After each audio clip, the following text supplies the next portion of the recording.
96% of web pages receive zero traffic from Google. And the ones that do receive traffic eventually suffer from content decay. Content decay is basically where a page finally receives traffic, it peaks, and then it dies off. And there's nothing worse than putting in a load of effort into your content only for it to receive temporary results.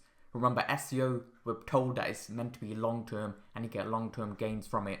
So why should you suffer from content decay? In this video, I'll show you how to write content that will stick. Content that not only ranks in the top positions, but holds its rankings for many years to come. And this is something I've done for myself and clients alike over and over again, keeping content decay at bay for as long as possible. So the first thing you need to do is ask yourself, is this an evergreen topic? So whatever you're writing about, so let's just say how to tie a tie, how to clean leather shoes, how to improve sleep quality, guess what? These topics are going to be relevant for many years to come. Then you've got things like fundamental concepts like what is SEO and how does it work, the beginner's guide to strength training, the science behind muscle recovery, product and maintenance care like how to clean a bathtub, life skills, how to manage stress effectively. Guess what? These are all going to be relevant in 10, 20, 30 years time and many more years to come. Things like Google's latest algorithm update in 2024, that's going to hit a peak and it's going to die immediately. Things like best Black Friday deals for 2024, you can create a page dedicated to it, but in the URL, make sure it doesn't contain the year. That way, you don't need to create a new page every single year. You can just update the title for the month, for the season, for the year. And you've got to remember these trending topics, they blossom, they bloom, and they die very, very quickly. Whereas evergreen topics, it's there for many lifetimes. Next, you want to predict what people want to know. Ask yourself, what is my audience going to be searching months from now, years from now? And I created an entire video dedicated on how you can actually do this. Find some really underserved topics. And one of the things I mentioned is using forums like Reddit. So what you're going to do is use the search operator, cite, then colon, then type in the forum, so reddit.com, and then your topic. So let's just say hiking boots, for example. What you're going to do is go through these Reddit search results and see what's going to be relevant to your topic. You can click on it and see what people are looking for. And a pro tip here is to simply click on the tools right here and hit any time, and then you can do something like past 24 hours.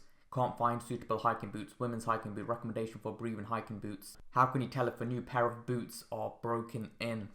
I never would have thought of that. And you want to focus on evergreen pain points rather than temporary trends. So let's just say you're in the health and fitness space. Well, adding things to your page like the latest viral TikTok workout, well, how relevant is that going to be on your page 1 or 2 years down the line? Which supplements are trending this year? Maybe there's like this new mushroom lion supplement I've been hearing about. Is that going to be relevant in 2 years time? I'm going to say no. Instead, evergreen pain points are things like, why do my muscles still ache 2 days after a workout? How can I improve my sleep quality? So if you include things like this, you're going to have to go back and update it. But if you include things like this, it's going to stay relevant. And the thing is, when you have temporary pain points on your page, people are going to be thinking, oh, this is really old. I remember this old trend I found on TikTok, and they're going to click right off. Next up, you need to focus on the CTR. You need to really maximize it. What you're going to do is optimize it for the snippet. So you can see these snippets here. There's a lot more of it these days, and you're going to optimize for them. And what you're going to do is basically use concise answers, kind of like a Wikipedia. Give like a professional, formal type of answers. Include bullet points in your page, number subheadings. So one of the things you'll see in featured snippets, there'll be like step 1, step 2, step 3, step 4 on how to do something, right?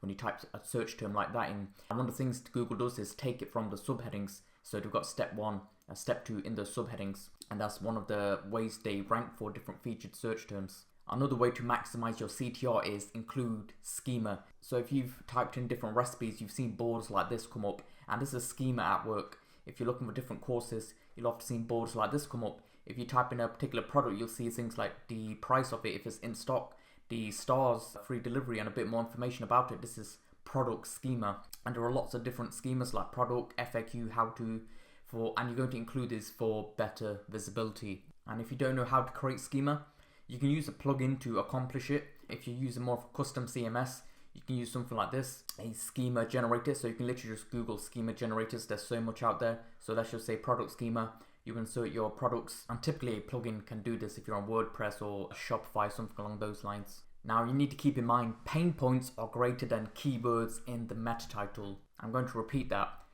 Pain points are greater than keywords in the meta title. So this is what a typical meta title looks like. So let's just say your targeted keyword, athletic massage guns. Well, what a lot of people do is they'll include a long tail version like for sale, and they'll include a semantically related keyword, so like sports, because sports is related to athletic. They'll hope for higher rankings, which I'm sure they'll achieve by adding more keywords in their title, but are they going to get the click? Because everyone thinks the same thing. I've been doing SEO for over 8 years now. I've worked with small local businesses all the way to multi-billion-dollar businesses, and everyone's doing this exact same strategy. So what's better? A better title would be athletic massage guns dash relieve pain, stiffness and stress. And the reason why I know this would get the click is because it speaks to the user. So why would someone want an athletic massage gun? Well, it's to relieve pain, reduce stiffness, help with stress. They want to loosen up their body. It's going to resonate and you're going to get the click. Next up is internal linking. Now this is extremely important because the way to think of internal links are as a power up. And when you shoot an internal link to a particular page you want to rank, that page is going to power up, and as a result you'll get higher rankings. Now if you're linking multiple times to a specific page, then there's going to be a greater search ranking boost, as well as different variations in terms of which keywords you're going to rank for. And if you're not sure which page to link from, one of the things you can do is link from your most powerful pages. So one of the things you can do is go to your Google Search Console, click on links on the left here, and you'll see the pages that receive the most external links, and you'll see the pages that receive the most links internally. And you can link from these pages if they make sense to the page you want to rank. And you can also link from the home page, and the home page is the most powerful page on your entire website because it receives the most links internally and externally, powering that up. And you can also use the search operator site : then your website /blog, and then you can put in your target keyword, and basically Google will give you a list of pages that it considers related to that keyword, and you can link from them to that page you want to rank. So to create content that ranks for years, you want to 1. Find evergreen topics and write about those. Then you're going to focus on pain points your audience will always have. Then you're going to maximize the CTR with snippets schema. To support your content, you're going to add internal links. Now, if you're looking to gain clarity with your SEO approach, you're not sure what you should be doing. There's so much advice out there, and you're looking for a way to cut through that advice and get to the bones, the meat of it. I'd recommend checking out this page right here. I'll leave a link in the description below. Check out this 2-minute video. It's going to help a lot. And I'd also recommend you check out this video. It's going to help a lot with finding evergreen content that's underserved, that's low competition, and has commercial value. I'll see you in the next video.